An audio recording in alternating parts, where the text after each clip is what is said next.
से अमित शाह ने बिल लाया है उसको लेकर विपक्ष काफी हमलावर है सर। देखिए, जो बिल आ रहा है इस बिल पर हमलावर वही हो सकता है जिसको किसी तरह का डर सता रहा हो, नहीं तो इससे अच्छा क्या कानून हो सकता है कि अगर कोई पीएम सीएम प्रधानमंत्री ऐसा पद, प्रधानमंत्री नरेंद्र मोदी जी अपने पीएम रहते हुए ये कानून बना रहे हैं कि अगर प्रधानमंत्री भी इस दायरे में आते हैं तो उनको इस्तीफा देना चाहिए। इससे बड़ा इस देश का लोकतंत्र और संविधान का कोई पारदर्शिता नहीं हो सकता है। राजनीति में पारदर्शिता बहुत आवश्यक है। और आजकल जो हम लोग एक फिल्म देखे थे और उसमें राजेश खन्ना ने कहा था कि इसमें से जो पापी ना हो वो पहला पत्थर मारे। कलयुग में इस तरह की समस्या इस बिल पर इसलिए आ रही है कि सभी हमाम में सभी लोग नंगे।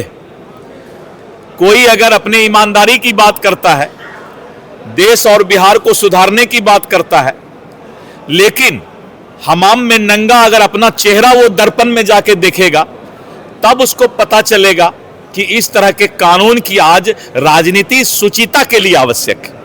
सर एसआईआर को लेकर लगातार राहुल एसआईआर का तो हवा निकल गया।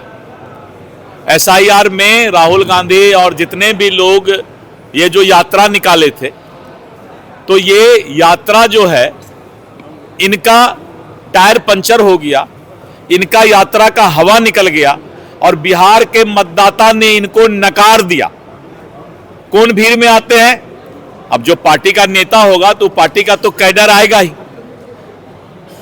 और राजद कांग्रेस और इस सब का कैडर, इंडी गठबंधन के कैडर रोड पर आते हैं। मतदाता कोई आके ये नहीं कह सकता है कि हमको कोई दिक्कत है। और जिस एसआईआर के लिए इस देश का सुप्रीम कोर्ट, माननीय उच्चतम न्यायालय खुद मॉनिटरिंग कर रहा है, उस एसआईआर पर अगर कोई नेता रोड पर चर्चा करता है तो इसका मतलब है कि इस देश की सर्वोच्च संवैधानिक संस्था सुप्रीम कोर्ट पर उसको विश्वास नहीं। और जिसको इस देश की सर्वोच्च संवैधानिक संस्था पर विश्वास नहीं है तो मतदाता या इस देश की जनता ऐसे नेता को कभी स्वीकार नहीं करती है। यानी इंडी गठबंधन का एसआईआर के मामले में टायर पंचर हो गया, हवा निकल गया, हवा हवाई हो गया, और राहुल गांधी को भी एहसास हो गया कि बिहार के लोग हमसे भी ज्यादा तेज हैं। एक बिहारी सब पर भारी। अब राहुल गांधी को पता लग रहा है कि बिहार में आकर के वो चाहेंगे कि यहाँ के युवा को हम भटका लें, यहाँ के मतदाता को हम उल्टा सीधा सिखा दें, तो बिहार में ऐसा चलने वाला नहीं है। राहुल गांधी जी कभी नहीं चलेगा। अब हो गया, इसीलिए बात तुम सुना करो।